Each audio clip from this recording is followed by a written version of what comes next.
Hi ಸ್ನೇಹಿತರೆ, ಎಲ್ಲರಿಗೂ joint to Learn YouTube ಚಾನಲ್ಗೆ ಸ್ವಾಗತ.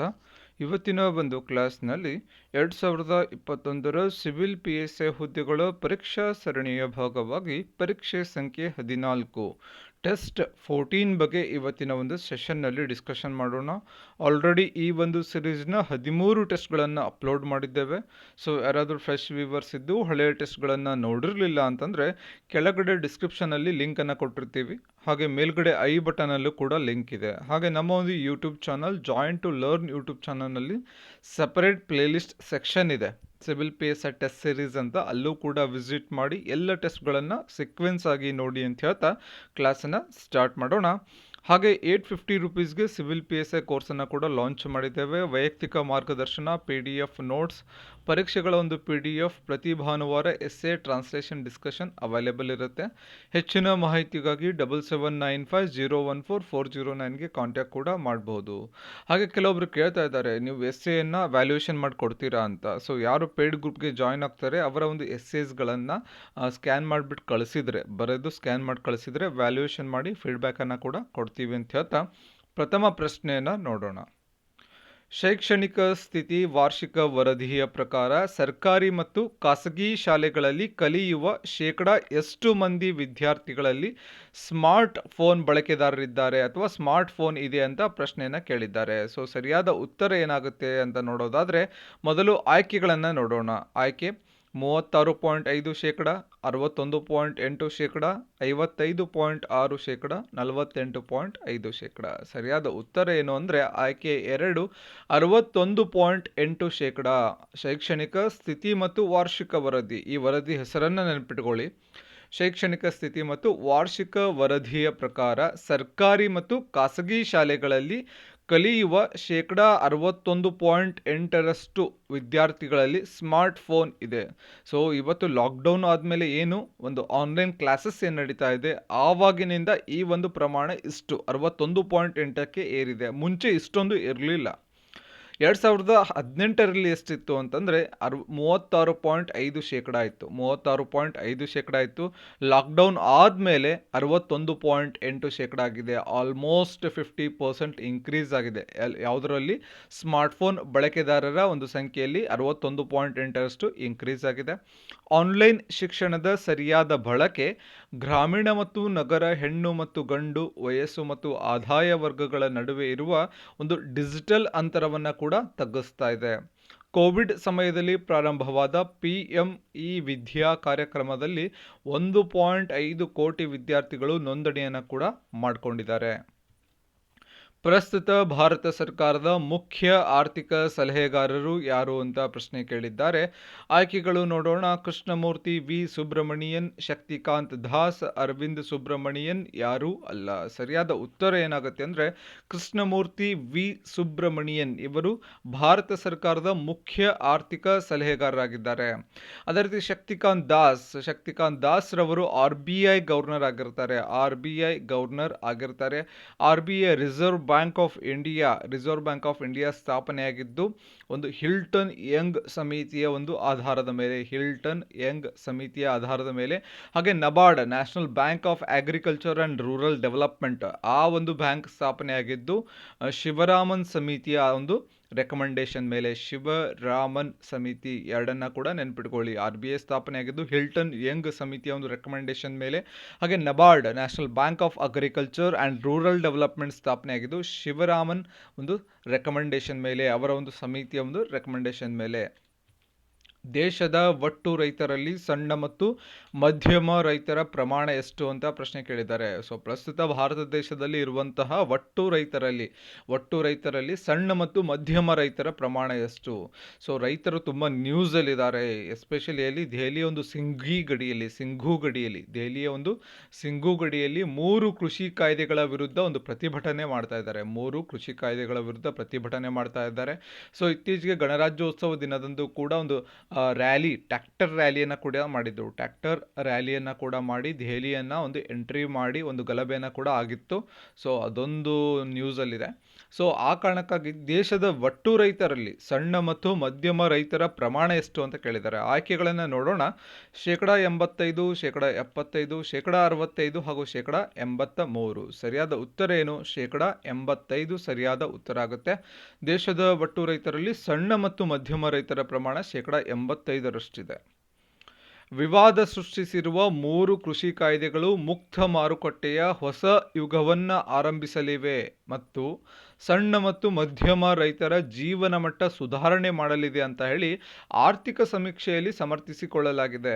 ಕೇಂದ್ರ ಆರ್ಥಿಕ ಸಚಿವಾಲಯದ ಆರ್ಥಿಕ ವ್ಯವಹಾರಗಳ ಇಲಾಖೆ ಆರ್ಥಿಕ ಸಮೀಕ್ಷೆಯನ್ನು ಸಿದ್ಧಪಡಿಸುತ್ತೆ. ಒಂದು ಎಕನಾಮಿಕ್ ಸರ್ವೆಯನ್ನು ಯಾರು ಪ್ರಿಪೇರ್ ಮಾಡ್ತಾರೆ ಅಂತ ಪ್ರಶ್ನೆ ಕೇಳ್ಬೋದು. ಸೊ ಇದನ್ನು ಸ್ಟಾರ್ ಮಾರ್ಕ್ ಹಾಕೊಳ್ಳಿ.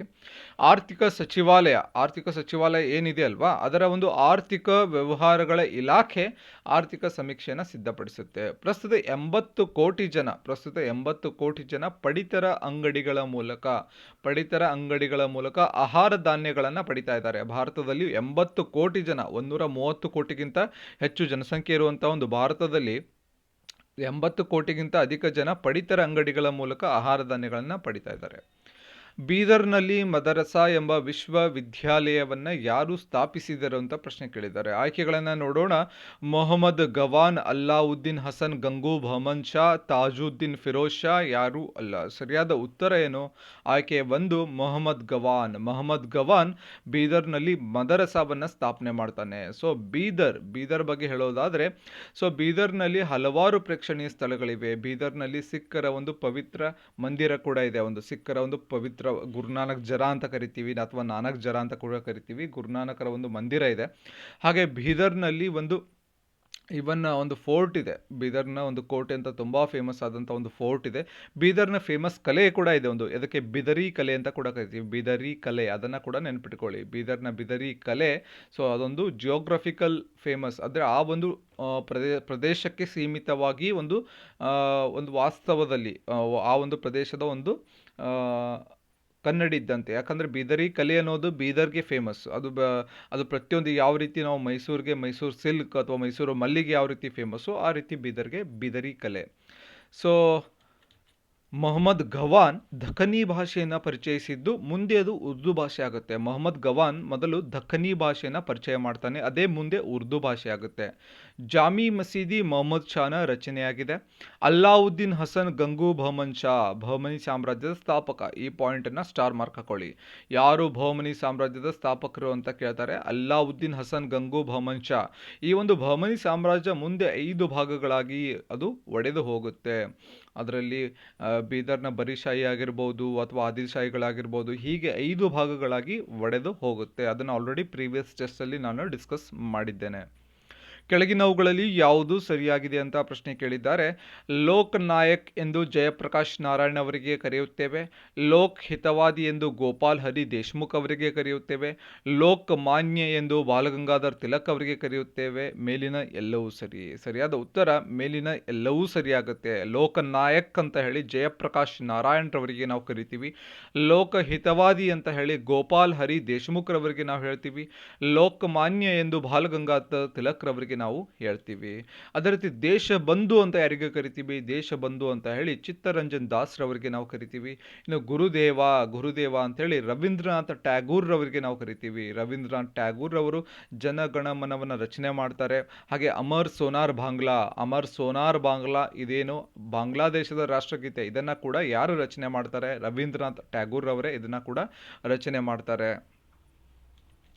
ಅಂಬೇಡ್ಕರ್ ಬರೆದ ಪ್ರಮುಖ ಪತ್ರಿಕೆಗಳು ಯಾವುವು? ಅಂಬೇಡ್ಕರ್ ರವರು ಬರೆದ ಪ್ರಮುಖ ಪತ್ರಿಕೆಗಳು ಯಾವುವು ಅಂತ ಪ್ರಶ್ನೆ ಕೇಳಿದ್ದಾರೆ. ಆಯ್ಕೆಗಳನ್ನು ನೋಡೋಣ. ಮೂಕ ನಾಯಕ್, ಬಹಿಷ್ಕೃತ್ ಭಾರತ್, ಅ ಮತ್ತು ಭ ಎರಡೂ ಸರಿ, ಯಾವುದೂ ಅಲ್ಲ. ಸರಿಯಾದ ಉತ್ತರ ಏನು? ಆಯ್ಕೆ 3 ಅ ಮತ್ತು ಭ ಎರಡೂ ಸರಿಯಾಗುತ್ತೆ. ಅಂದರೆ ಅಂಬೇಡ್ಕರ್ ರವರ ಬರೆದ ಪ್ರಮುಖ ಪತ್ರಿಕೆಗಳು ಯಾವುದು ಅಂದರೆ, ಒಂದು ಮೂಕ ನಾಯಕ್, ಎರಡನೇದು ಬಹಿಷ್ಕೃತ್ ಭಾರತ್. ಸೊ ಅಂಬೇಡ್ಕರ್ ಸ್ವತಂತ್ರ ಭಾರತದ ಮೊದಲ ಕಾನೂನು ಮಂತ್ರಿಯಾಗಿದ್ದರು. ಸೊ ಅಂಬೇಡ್ಕರ್ ಅವರ ತಂದೆ ಹೆಸರು ರಾಮ್ಜಿ ಸತ್ಪಾಲ್ ಹಾಗೂ ತಾಯಿ ಹೆಸರು ಭೀಮಾಬಾಯಿ ಮತ್ತು ಹೆಂಡತಿ ಹೆಸರು ರಮಾಬಾಯಿ ತಾಯಿ ಹೆಸರು ಭೀಮಾಬಾಯಿ ಹಾಗೂ ತಂದೆ ಹೆಸರು ರಾಮ್ಜಿ ಸತ್ಪಾಲ್. ಅಂಬೇಡ್ಕರ್ ಅವರಿಗೆ 1990ರಲ್ಲಿ ನೆಲ್ಸನ್ ಮಂಡೇಲಾರೊಂದಿಗೆ ಒಂದು ಮರಣೋತ್ತರ ಭಾರತ ರತ್ನ ಪ್ರಶಸ್ತಿಯನ್ನು ಕೊಡಲಾಗುತ್ತೆ. ಅಂಬೇಡ್ಕರ್ ಅವರ ಒಂದು ಆತ್ಮಕಥನ ಯಾವುದು ಅಂತ ಅದನ್ನು ನಿಮ್ಮ ಒಂದು ಹೋಮ್ ವರ್ಕ್, ನೀವು ಅದನ್ನು ಕಮೆಂಟ್ ಸೆಕ್ಷನಲ್ಲಿ ಕಮೆಂಟನ್ನು ಮಾಡಬೇಕು. ತಿಳ್ಕೊಳ್ಳಿ ಇದನ್ನು ಯಾವುದು ಆತ್ಮಕಥನ. ಸೊ ಗೊತ್ತಾಗಲಿಲ್ಲ ಅಂದರೆ ನೆಕ್ಸ್ಟ್ ಟೆಸ್ಟಲ್ಲಿ ಇದನ್ನು ಆನ್ಸರ್ ಹೇಳ್ತೀವಿ. ಇದು ನಿಮ್ಮ ಹೋಮ್ ವರ್ಕ್. ಆತ್ಮಕಥನ ಯಾವುದು ಅಂತ ಕಮೆಂಟ್ ಸೆಕ್ಷನಲ್ಲಿ ತಿಳಿಸಿಕೊಡಿ. ಪನಾಮಾ ಕಾಲುವೆ ಯಾವ 2 ಖಂಡಗಳ ನಡುವೆ ಕಂಡುಬರುತ್ತದೆ ಅಂತ ಪ್ರಶ್ನೆ ಕೇಳಿದ್ದಾರೆ. ಆಯ್ಕೆಗಳನ್ನು ನೋಡೋಣ. ಉತ್ತರ ಮತ್ತು ದಕ್ಷಿಣ ಅಮೆರಿಕಾ, ಏಷ್ಯಾ ಮತ್ತು ಆಫ್ರಿಕಾ, ಭಾರತ ಮತ್ತು ಶ್ರೀಲಂಕಾ, ರಷ್ಯಾ ಮತ್ತು ಅಲಾಸ್ಕಾ. ಸರಿಯಾದ ಉತ್ತರ ಏನು? ಆಯ್ಕೆ 1, ಉತ್ತರ ಮತ್ತು ದಕ್ಷಿಣ ಅಮೆರಿಕಾಗಳ ನಡುವೆ ಒಂದು ಪನಾಮಾ ಕಾಲುವೆ ಕಂಡುಬರುತ್ತೆ. ಏಷ್ಯಾ ಮತ್ತು ಆಫ್ರಿಕಾ ನಡುವೆ ಸುವೇಜ್ ಕಾಲುವೆ ಕಂಡುಬರುತ್ತೆ. ಹಾಗೆ ಭಾರತ ಮತ್ತು ಶ್ರೀಲಂಕಾ ನಡುವೆ ಪಾಕ್ ಜಲಸಂಧಿ ಕಂಡುಬರುತ್ತೆ. ರಷ್ಯಾ ಮತ್ತು ಅಲಾಸ್ಕಾ ನಡುವೆ ಬೇರಿಂಗ್ ಜಲಸಂಧಿ ಕಂಡುಬರುತ್ತೆ. ಆಫ್ರಿಕಾ 4 ಕಡೆ ಒಂದು ಹರಡಿಕೊಂಡಿರುವಂತಹ ಖಂಡ ಆಗಿದೆ. 4 ಕಡೆ ಒಂದು ಚಾಚಿಕೊಂಡಿರುವ ಖಂಡ ಯಾವುದು? ಅದು ಆಫ್ರಿಕಾ. ಏಷ್ಯಾ ಖಂಡ ಅತ್ಯಂತ ದೊಡ್ಡ ಖಂಡ ಆಗಿರುತ್ತೆ. ಮಾರುತಗಳ ದಿಕ್ಕು ಬದಲಾಗುವುದು ಯಾವ ಕಾರಣದಿಂದ ಅಂತ ಪ್ರಶ್ನೆ ಕೇಳಿದ್ದಾರೆ. ಭೂಮಿಯ ದೈನಂದಿನ ಚಲನೆಯಿಂದ ಮಾತ್ರ, ಭೂಮಿಯ ವಾರ್ಷಿಕ ಚಲನೆಯಿಂದ ಮಾತ್ರ, ಭೂಮಿಯ ದೈನಂದಿನ ಮತ್ತು ವಾರ್ಷಿಕ ಚಲನೆಯಿಂದ ಯಾವುದೂ ಅಲ್ಲ. ಸರಿಯಾದ ಉತ್ತರ ಏನು? ಆಯ್ಕೆ 1, ಭೂಮಿಯ ದೈನಂದಿನ ಚಲನೆಯಿಂದ ಮಾತ್ರ ಮಾರುತಗಳ ಒಂದು ದಿಕ್ಕು ಬದಲಾಗುತ್ತೆ. ಭೂಮಿಯ ದೈನಂದಿನ ಚಲನೆಯಿಂದ ಉಂಟಾಗುವ ಇತರೆ ಪರಿಣಾಮಗಳನ್ನು ನೋಡೋಣ. ಹಗಲು ಮತ್ತು ರಾತ್ರಿ ಉಂಟಾಗುತ್ತೆ, ವೇಳೆಯ ಅರಿವು ಉಂಟಾಗುತ್ತೆ, ದಿಕ್ಕುಗಳ ಕಲ್ಪನೆ ಅರಿವಾಗುತ್ತೆ, ಉಷ್ಣಾಂಶದಲ್ಲಿ ವ್ಯತ್ಯಾಸ ಉಂಟಾಗುತ್ತೆ. ಸೊ 4 ಪಾಯಿಂಟ್ಗಳನ್ನು ನೆನಪಿಟ್ಕೊಳ್ಳಿ. ಹಗಲು ಮತ್ತು ರಾತ್ರಿ, ಡೇ ಆ್ಯಂಡ್ ನೈಟ್ ಆಗೋದು ಕೂಡ ಒಂದು ಭೂಮಿಯ ದೈನಂದಿನ ಚಲನೆಯಿಂದ. ಅದೇ ರೀತಿ ವೇಳೆಯ ಒಂದು ಟೈಮ್ ಸೆನ್ಸ್ ಆಗೋದು ಕೂಡ ಒಂದು ದೈನಂದಿನ ಚಲನೆಯಿಂದ. ದಿಕ್ಕುಗಳ ಕಲ್ಪನೆ ಕೂಡ ದೈನಂದಿನ ಚಲನೆಯಿಂದ ಆಗುತ್ತೆ. ಉಷ್ಣಾಂಶದಲ್ಲಿ ವ್ಯತ್ಯಾಸ ಕೂಡ ದೈನಂದಿನ ಚಲನೆಯಿಂದ ಆಗುತ್ತೆ. ರೊಟೇಷನಿಂದನೇ ಆಗೋದು. ದೈನಂದಿನ ಚಲನೆಗೆ ಒಂದು ರೊಟೇಷನ್ ಅಂತ ಕರಿತೀವಿ. ಭೂಮಿ ತನ್ನ ಒಂದು ಆಕ್ಸಿಸಲ್ಲಿ ಸುತ್ತೋದಕ್ಕೆ ನಾವೇನಂತೀವಿ? ಒಂದು ಡೈಲಿ ರೊಟೇಷನ್, ದೈನಂದಿನ ಚಲನೆ ಅಂತ ಕರಿತೀವಿ. ಕೆಳಗಿನ ಹೇಳಿಕೆಗಳಲ್ಲಿ ಸರಿಯಾದದನ್ನು ಆಯ್ಕೆ ಮಾಡಿ ಅಂತ ಕೊಟ್ಟಿದ್ದಾರೆ. ಜನವರಿ 3ರಂದು ಭೂಮಿಯು ಸೂರ್ಯನಿಗೆ ಹತ್ತಿರದಲ್ಲಿ ಬರುತ್ತೆ. ಸೊ ಎವ್ರಿ ಇಯರ್ ಜನವರಿ 3ರಂದು ಭೂಮಿ ಸೂರ್ಯನಿಗೆ ಹತ್ತಿರ ಬರುತ್ತೆ. ಇದಕ್ಕೆ ನೀಚ ಸ್ಥಾನ ಎಂದು ಕರೆಯುತ್ತೇವೆ ಅಂತ 2ನೇ ಹೇಳಿಕೆ ಕೊಟ್ಟಿದ್ದಾರೆ. ಯಾವುದು ಸರಿ ಅಂತ ನೋಡೋಣ. ಅ ಮಾತ್ರ ಸರಿ, ಭ ಮಾತ್ರ ಸರಿ, ಅ ಮತ್ತು ಬ ಎರಡೂ ಸರಿ, ಅ ಮತ್ತು ಬ ಎರಡೂ ತಪ್ಪು. ಸರಿಯಾದ ಉತ್ತರ ಏನು ಅಂತಂದರೆ ಅ ಮತ್ತು ಬ ಎರಡೂ ಸರಿ ಆಗುತ್ತೆ. ಸೊ ಪ್ರತಿ ವರ್ಷ ಜನವರಿ 3ನೇ ತಾರೀಕಿನಂದು ಭೂಮಿ ಸೂರ್ಯನಿಗೆ ಹತ್ತಿರದಲ್ಲಿ ಕಂಡುಬರುತ್ತೆ. ಇದಕ್ಕೆ ನಾವು ನೀಚ ಸ್ಥಾನ ಅಂತ ಕರಿತೀವಿ. ನೀಚ ಸ್ಥಾನ. ಹಾಗಾದರೆ ಉಚ್ಚ ಸ್ಥಾನ ಅಂದರೆ ಏನು? ಜುಲೈ 4. ಡೇಟ್ಗಳನ್ನು ನೆನಪಿಟ್ಕೊಳ್ಳಿ. ಜನವರಿ 3, ಜುಲೈ 4. ಜನವರಿ 3, ಜುಲೈ 4. 2 ಒಂದು ಜನವರಿ, 2ನೇದು ಜುಲೈ 4. ಜನವರಿ 3ರಂದು ನೀಚ ಸ್ಥಾನ, ಭೂಮಿ ಸೂರ್ಯನಿಗೆ ಹತ್ತಿರದಲ್ಲಿ ಬರುತ್ತೆ. ಜುಲೈ 4ರಂದು ಉಚ್ಚ ಸ್ಥಾನ. ಉಚ್ಚ ಸ್ಥಾನ ಅಂದ್ರೇನು? ಭೂಮಿ ಸೂರ್ಯನಿಗೆ ದೂರದಲ್ಲಿ ಕಂಡುಬರುತ್ತೆ. ಇನ್ನು ನಕ್ಷತ್ರಗಳ ಒಂದು ದೂರವನ್ನು ಅಳೆಯೋದಕ್ಕೆ, ಭೂಮಿಯಿಂದ ನಾವು ನಕ್ಷತ್ರಗಳ ಒಂದು ದೂರವನ್ನು ಅಳೆಯೋದಕ್ಕೆ ನಾಕ್ಷತ್ರಿಕ ದಿನ ಅಂತ ಕರಿತೀವಿ. ನಾಕ್ಷತ್ರಿಕ ದಿನ ಅಂತ ಕರಿತೀವಿ. ಲೈಟ್ ಇಯರ್ ಅಂತ ಕರಿತೀವಿ. Light year. ಪ್ರತಿ ವರ್ಷ ರಾಷ್ಟ್ರೀಯ ಮತದಾರರ ದಿನವನ್ನು ಯಾವಾಗ ಆಚರಣೆ ಮಾಡುತ್ತೇವೆ ಅಂತ ಪ್ರಶ್ನೆ ಕೇಳಿದ್ದಾರೆ. ಆಯ್ಕೆಗಳನ್ನು ನೋಡೋಣ. ಜನವರಿ 25, ಫೆಬ್ರವರಿ 25, ಡಿಸೆಂಬರ್ 25, ಜನವರಿ 23. ಸರಿಯಾದ ಉತ್ತರ ಏನು? ಜನವರಿ 25 ಪ್ರತಿ ವರ್ಷ ರಾಷ್ಟ್ರೀಯ ಮತದಾರರ ದಿನವನ್ನಾಗಿ ಆಚರಣೆ ಮಾಡ್ತೀವಿ. ಹಾಗಾದರೆ ಈ ವರ್ಷದ ಥೀಮ್ ಏನಾಗಿತ್ತು? 2021ರ ರಾಷ್ಟ್ರೀಯ ಮತದಾರರ ಥೀಮ್ ಏನಾಗಿತ್ತು? ಇದು ನಿಮ್ಮ ಹೋಮ್ ವರ್ಕ್. ಇದು ಕಮೆಂಟ್ ಸೆಕ್ಷನಲ್ಲಿ ಕಮೆಂಟನ್ನು ಮಾಡಿ. 2 ಕ್ವಶನ್ಸ್ ಹೇಳಿದ್ದೀನಿ ಆಲ್ರೆಡಿ ನಾನು, ಪ್ರೀವಿಯಸ್ 1 ಮತ್ತು ಇದು ಎರಡನ್ನೂ ಕೂಡ ಕಮೆಂಟ್ ಸೆಕ್ಷನಲ್ಲಿ ಹೇಳೋಕ್ಕೆ ಪ್ರಯತ್ನ ಮಾಡಿ. ಒಂದು, ಅಂಬೇಡ್ಕರ್ ಅವರ ಆತ್ಮಕಥನ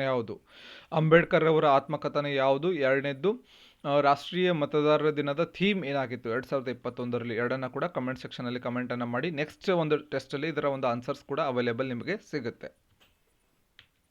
ಕೇಂದ್ರ ಚುನಾವಣಾ ಆಯೋಗ ಯಾವ ಚುನಾವಣೆಗಳನ್ನು ನಡೆಸುತ್ತದೆ ಅಂತ ಪ್ರಶ್ನೆ ಕೇಳಿದ್ದಾರೆ. ರಾಷ್ಟ್ರಪತಿ ಮತ್ತು ಲೋಕಸಭಾ ಚುನಾವಣೆ, ಉಪರಾಷ್ಟ್ರಪತಿ ಮತ್ತು ರಾಜ್ಯಸಭಾ ಚುನಾವಣೆ, ರಾಜ್ಯ ವಿಧಾನ ಪರಿಷತ್ ಚುನಾವಣೆ, ಮೇಲಿನ ಎಲ್ಲವೂ. ಸರಿಯಾದ ಉತ್ತರ ಆಯ್ಕೆ 4, ಮೇಲಿನ ಎಲ್ಲವೂ ಆಗುತ್ತೆ. ರಾಷ್ಟ್ರಪತಿ ಮತ್ತು ಲೋಕಸಭಾ ಚುನಾವಣೆಯನ್ನು ನಡೆಸುತ್ತೆ, ಉಪರಾಷ್ಟ್ರಪತಿ ಮತ್ತು ರಾಜ್ಯಸಭಾ ಚುನಾವಣೆಯನ್ನು ನಡೆಸುತ್ತೆ, ಹಾಗೆ ರಾಜ್ಯ ವಿಧಾನ ಪರಿಷತ್ನ ಒಂದು ಚುನಾವಣೆಯನ್ನು ಕೂಡ ನಡೆಸುತ್ತೆ.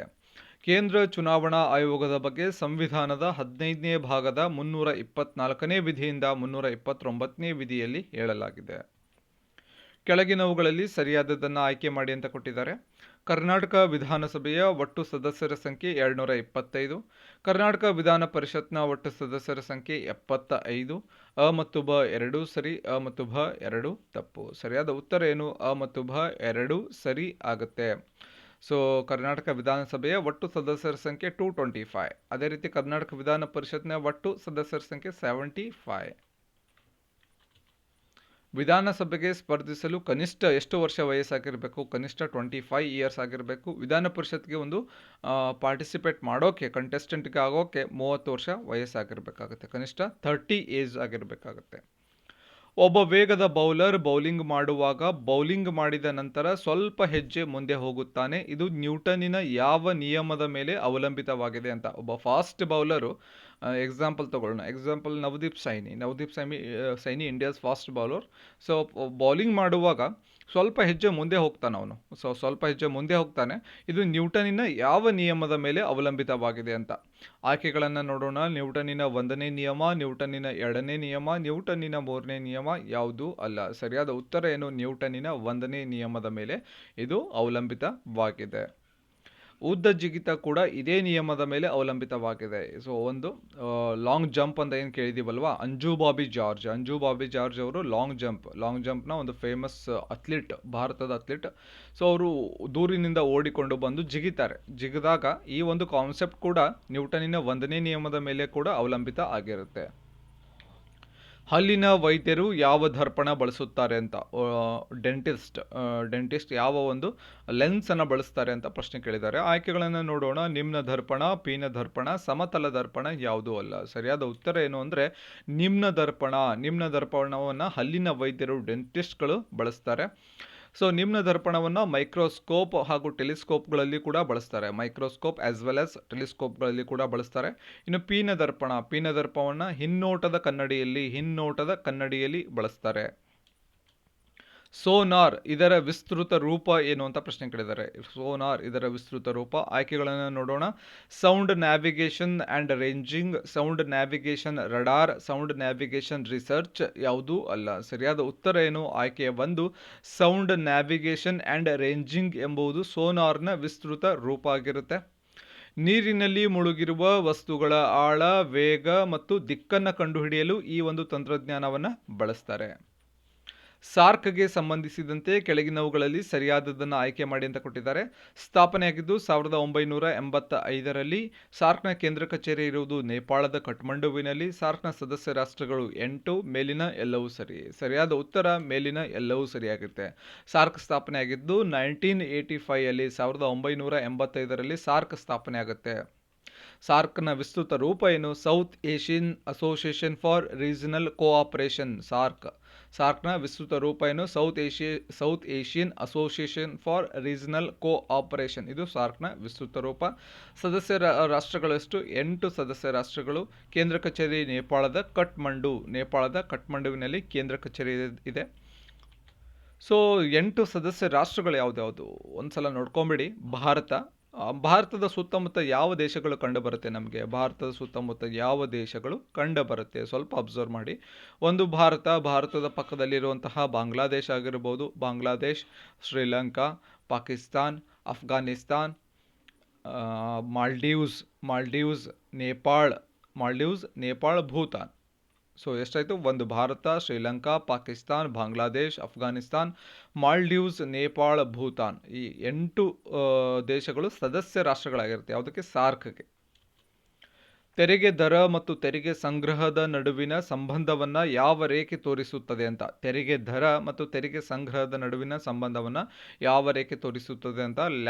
ಲಾಫರ್ಸ್ ರೇಖೆ, ಲಾರೆಂಜ್ ರೇಖೆ, ಗಿನಿ ಸಹಗುಣ, ಕ್ಯೂಸ್ ನೆಟ್ಸ್ ರೇಖೆ.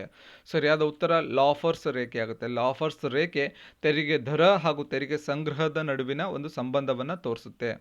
ಅದೇ ರೀತಿ ಲಾರೆಂಜ್ ರೇಖೆ ಏನು ತೋರಿಸುತ್ತೆ? ರಾಷ್ಟ್ರೀಯ ಆದಾಯ ಮತ್ತು ಆ ರಾಷ್ಟ್ರದ ಒಟ್ಟು ಜನಸಂಖ್ಯೆಯಲ್ಲಿನ ಶೇಕಡಾವಾರು ಬಡವರ ಪ್ರಮಾಣವನ್ನು ತೋರಿಸುತ್ತೆ.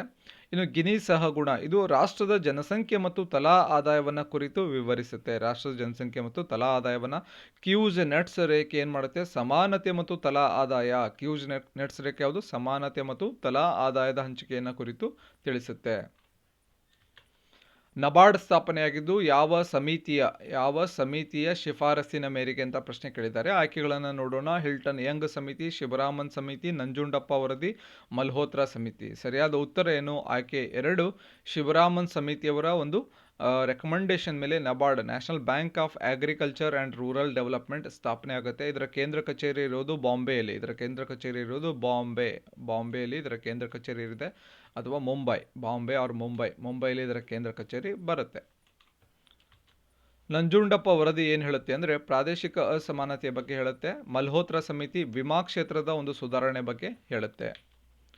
900ರ 60% ಎಷ್ಟು ಅಂತ ಪ್ರಶ್ನೆ ಕೇಳಿದ್ದಾರೆ. ಸೊ 100ಕ್ಕೆ 60% ಆದರೆ 900ಕ್ಕೆ ಎಷ್ಟು ಆಗುತ್ತೆ ಅಂತ ಪ್ರಶ್ನೆ. ಕ್ರಾಸ್ ಮಲ್ಟಿಪ್ಲಿಕೇಶನ್ ಮಾಡೋಣ. 900 ಗುಂಡ್ಲೆ 60 ಡಿವೈಡೆಡ್ ಬೈ 100. ಈ 2 0 ಹೋಯಿತು, ಈ 2 0. 9 ಗುಂಡ್ಲೆ 60 ಮಾಡಿದ್ರೆ 540, 6 54 ಅಲ್ವಾ, 540 ಆಗುತ್ತೆ. ಸೊ ಸರಿಯಾದ ಉತ್ತರ ಏನು? ಆಯ್ಕೆ 1 540 ಇಸ್ ದ ರೈಟ್ ಆನ್ಸರ್. ಒಂದು ಪಟ್ಟಣದ ಈಗಿನ ಜನಸಂಖ್ಯೆ 25,000 ಇದೆ. ಅದು ವರ್ಷಕ್ಕೆ 2% ಜಾಸ್ತಿ ಆಗುತ್ತಾ ಹೋದರೆ 2 ವರ್ಷಗಳ ನಂತರ ಆ ಒಂದು ಪಟ್ಟಣದ ಒಟ್ಟು ಜನಸಂಖ್ಯೆ ಎಷ್ಟು ಅಂತ ಪ್ರಶ್ನೆ ಕೇಳಿದ್ದಾರೆ. ಸೊ ಒಂದು ಪಟ್ಟಣದ ಜನಸಂಖ್ಯೆ 100ಕ್ಕೆ 2% ಇನ್ಕ್ರೀಸ್ ಆಗುತ್ತೆ. ಎವ್ರಿ ಇಯರ್ 100ಕ್ಕೆ 2% ಇನ್ಕ್ರೀಸ್ ಆದರೆ ಫಸ್ಟ್ ಇಯರ್ ಎಷ್ಟಾಗುತ್ತೆ? ಹಾಗಾದರೆ 25,000 ಜನಸಂಖ್ಯೆ ಇದೆ. 25,000 ಇದೆ ಅಲ್ವಾ? 25,000ಕ್ಕೆ ಎಷ್ಟಾಗುತ್ತೆ? ಸೊ ಇದನ್ನು ಕೂಡ ಕ್ರಾಸ್ ಮಲ್ಟಿಪ್ಲಿಕೇಶನ್ ಮಾಡ್ಬೋದು. 25,000 ಗುಂಡ್ಲೆ 2 ಬರ್ಕೊಳ್ಳೋಣ. Divided by 100. ಈ 2 0 ಹೋಗುತ್ತೆ, ಈ 2 0 ಹೋಗುತ್ತೆ. 250 ಇಂಟು 2 ಎಷ್ಟಾಗುತ್ತೆ? 500 ಆಗುತ್ತೆ. 500, ಈ 500ಅನ್ನು 25,000ಗೆ ಆ್ಯಡ್ ಮಾಡೋಣ. 25,000 ಪ್ಲಸ್ 500 ಮಾಡಿದ್ರೆ 25,500 ಆಗುತ್ತೆ. 25,500 ಇದು ಫಸ್ಟ್ ಇಯರ್ ಆದಮೇಲೆ, 1 ವರ್ಷ ಆದಮೇಲೆ ಎಷ್ಟು ಜನಸಂಖ್ಯೆ ಇದೆ ಅಂತ ಕೇಳಿದ್ರೆ 25,500 ಆಗುತ್ತೆ. ಬಟ್ ಪ್ರಶ್ನೆಯಲ್ಲಿ ಏನು ಕೇಳಿದ್ದಾರೆ? 2 ವರ್ಷಗಳ ನಂತರ ಅಂತ ಕೇಳಿರೋದು. ಅದೇ ರೀತಿ 100ಕ್ಕೆ 2% ಇನ್ಕ್ರೀಸ್ ಆಗ್ತಾ ಇದೆ. ಸೊ ಫಸ್ಟ್ ಇಯರ್ ಪಾಪ್ಯುಲೇಷನ್ ಎಷ್ಟು ಇನ್ಕ್ರೀಸ್ ಆಗಿರುತ್ತೆ? ಟೋಟಲ್ ಎಷ್ಟಾಗಿರುತ್ತೆ? 25,500 ಆಗಿರುತ್ತೆ. ಅದನ್ನು ಬರ್ಕೋಬೇಕು. 25,500 ಎಷ್ಟಾಗುತ್ತೆ ಅಂತ. 25,500 ಇಂಟು 2, 25,500 ಇಂಟು 2 ಅನ್ನು ಮಾಡಿ ಡಿವೈಡೆಡ್ ಬೈ 100. ಈ 2 0 ಹೋಗುತ್ತೆ, ಈ 2 0 ಹೋಗುತ್ತೆ. 255 ಇಂಟು 2 ಇದನ್ನು ಸಿಂಪ್ಲಿಫೈ ಮಾಡಿದ್ರೆ ಎಷ್ಟು ಬರುತ್ತೆ? 2 5 10, 2 5 10 ಅಲ್ವಾ? 2 5 10, 2 5 10, 1 11, 2 2 4 1 5, 5 10 ಆಗುತ್ತೆ. ಸೊ 25,500 ಪ್ಲಸ್ 510 ಆ್ಯಡ್ ಮಾಡಬೇಕು. 510 ಆ್ಯಡ್ ಮಾಡಬೇಕು. ಎಷ್ಟು ಬರುತ್ತೆ? 5 5 10, 5 1 6, 2 26,010 ಬರುತ್ತೆ. ಸೊ 26,010 ಅನ್ನೋದೇನು? 2 ವರ್ಷಗಳ ನಂತರ ಆ ಒಂದು ಪಟ್ಟಣದ ಒಟ್ಟು ಜನಸಂಖ್ಯೆ. ಆಯ್ಕೆ 2 ಸರಿಯಾದ ಉತ್ತರ ಆಗುತ್ತೆ. ಸೊ ಗೊತ್ತಾಗಿರಲಿಲ್ಲ ಅಂತಂದರೆ ವಿಡಿಯೋನ ಇನ್ನೊಂದು ಸಲ ನೋಡಿ, ಫಸ್ಟಿಂದ ನೋಡಿ, ಗೊತ್ತಾಗುತ್ತೆ ಯಾವ ರೀತಿ ಸಾಲ್ವ್ ಮಾಡಿದ್ವಿ ಅಂತ. ಸೊ ಇಷ್ಟು ಇವತ್ತಿನ ಒಂದು ಟೆಸ್ಟ್ ಡಿಸ್ಕಷನ್ ಆಗಿರುತ್ತೆ. ಕ್ಲಾಸ್ ಇಷ್ಟ ಆದರೆ ಒಂದು ಲೈಕ್ ಮಾಡಿ, ನಿಮ್ಮ ಫ್ರೆಂಡ್ಸ್ಗೆ ಶೇರ್ ಮಾಡಿ. ಹಾಗೆ ನೀವಿನ್ನೂ ನಮ್ಮ ಚಾನಲ್ಗೆ ಸಬ್ಸ್ಕ್ರೈಬ್ ಆಗಿರಲಿಲ್ಲ ಅಂದರೆ ಸಬ್ಸ್ಕ್ರೈಬ್ ಆಗಿ, ಹಾಗೆ ಬೆಲ್ ಐಕಾನ್ ಮೇಲೆ ಕ್ಲಿಕ್ ಮಾಡಿ. ನಾವು ಮಾಡುವಂಥ ಒಂದು ಎಲ್ಲ ವಿಡಿಯೋಸ್ಗಳ ಒಂದು ಅಪ್ಡೇಟ್ಸ್ ನಿಮಗೆ ಸಿಗುತ್ತೆ. ಹಾಗೆ ನಮ್ಮ ಒಂದು ಚಾನಲ್ನ ಒಂದು ಕೋರ್ಸ್ಗೆ ಒಂದು ರಿಜಿಸ್ಟರ್ ಆಗಬೇಕು ಅಂತಂದರೆ 850 ರುಪೀಸನ್ನು ಫೋನ್ಪೇ ಮಾಡಬೇಕು. ಫೋನ್ಪೇ ಮಾಡಿ ಸ್ಕ್ರೀನ್ಶಾಟನ್ನು, ನಿಮ್ಮ ಹೆಸರನ್ನು, ಸಿಬಿಲ್ PSI 2021 ಅಂತ ಹೇಳಿ ಇದೇ ನಂಬರ್ನ ಒಂದು ವಾಟ್ಸಾಪ್ 7795014409ಗೆ ಒಂದು ವಾಟ್ಸಪ್ ಮಾಡುವುದರ ಮುಖಾಂತರ ರಿಜಿಸ್ಟರ್ ಆಗಬಹುದು. ಫೋನ್ಪೇ ನಂಬರ್ ಕೂಡ 7795014409 ಆಗಿರುತ್ತೆ. ಸೊ ಹೆಚ್ಚಿನ ಮಾಹಿತಿಗಾಗಿ ಕೂಡ 7795014409ಗೆ ಕಾಂಟ್ಯಾಕ್ಟ್ ಕೂಡ ಮಾಡ್ಬೋದು ಅಂತ ಹೇಳ್ತಾ ಮತ್ತೆ ಮುಂದಿನ ತರಗತಿಯಲ್ಲಿ ಮತ್ತೊಂದು ವಿಷಯದ ಕುರಿತು ಮಾತನಾಡೋಣ. ಧನ್ಯವಾದಗಳು.